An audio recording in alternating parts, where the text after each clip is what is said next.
Hello and welcome to part two of basically upgrading my first ever childhood model, basically. So if you don't watch part one, make sure you go and watch it because I explain what I'm going to do. So basically in this video, I'm going to show you about how I'm going around upgrading the Hornby Virgin HST. So, what I'm going to do is fit lights to the cab, the dummy and the motorised bogie. It will have a new motor that isn't here yet. And also, I've cleaned all the wheels and give it a really good clean up in the service. So, touch wood, it should all be working well when it's back up and running. Like I say, I will be upgrading the Mark 3s from the basic Mark 3s that you get, the short ones. Like I say, they will be upgraded to something a bit better. Hopefully the Oxford diecast when they come out. But we'll see. If not, just some Hornby or Lima long body ones. Like I say, I'm sure I can get them pretty cheap. Yeah, so bit of a backstory on the train before, if you haven't watched part one. This was my first ever loco I ever had. This is trains that I had when I was a little kid. Probably about 23 years old. I don't know exactly. I reckon about 97, I'm guessing. So, what, 23 years old then? Yeah, so basically to start with, what I've done is I have basically stripped it all down, got rid of all the motor and everything out of there, cleaned it all up really well. Then I wired in a DCC socket into it. So basically all that is there for is basically allowing me to plug a decoder in it. So then what I've done is I've wired a light PCB that I found on eBay. So like I say, I will put links at the bottom to everything I use in this to show you how. So basically on here, you put 3 wires into it. So you put your yellow, your blue and your white. So basically, you've got your red bulbs and you've got your orange bulbs on there. Blue's common, and then the common positive, and the yellow and white are to basically tell which direction the train's pointing.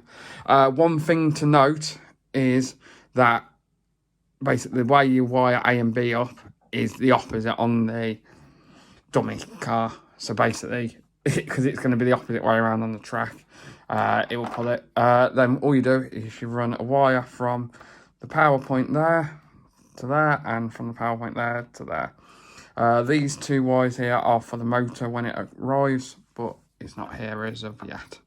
So one other thing I would advise doing is just have a bit of a paint on the inside of the loco with some black paint, just so there's no light bleeding through. So let me zoom the camera back in and I'll show you. So this is the dummy car. With this, I didn't actually wire the 8-pin socket.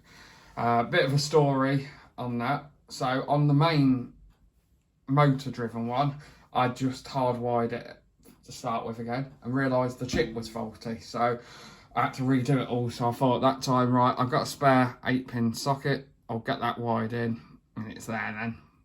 I would like to fit pickups on this as well, on all the wheels, but I'll probably have to upgrade the chassis to do that.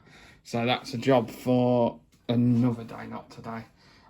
So yeah, quickly show the lights. So that's the lights in front facing mode, and then that's them in, if you can see that, they got front and reverse. So there's a couple of ways you can fit the lights on this. So you can either drill an extra set of holes for the red and then make some little cones to direct the light, but it's a bit fiddly for me. So I thought I'd just have them both running through the same, because when it's like running on a layout, it's fine. But yeah, like I say, this instantly improved the look of this model. Because in my opinion, it's not a bad model. Like I say, I really don't mind the Hornby HST, the original one. It's not as good as the Hornby high detailed one, like I say, but it wouldn't be, would it? But yeah, like I say, so make sure you keep an eye out for part 3, where hopefully I'll be fitting the motor, and I can get my test track out and give it a bit of a run. This train probably hasn't been run for probably 10 years.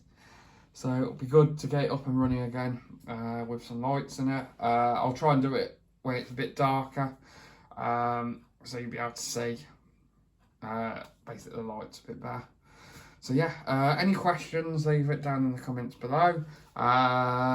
Make sure you give me a like, subscribe if you haven't already for lots of updates. I'll show you, actually no, I'll show you that in part 3, a quick sneak peek of what it will be my second lever loco I'm going to do next. Then, like I say, that's going to be the next project. So that will probably be part 1-parter because it's quite a simple thing to do. So yeah, make sure leave a like, subscribe. Any questions, ask me on here or Facebook or anything basically. So yeah, thank you and keep an eye out for part 3, hopefully in the next few days. Cheers, thanks.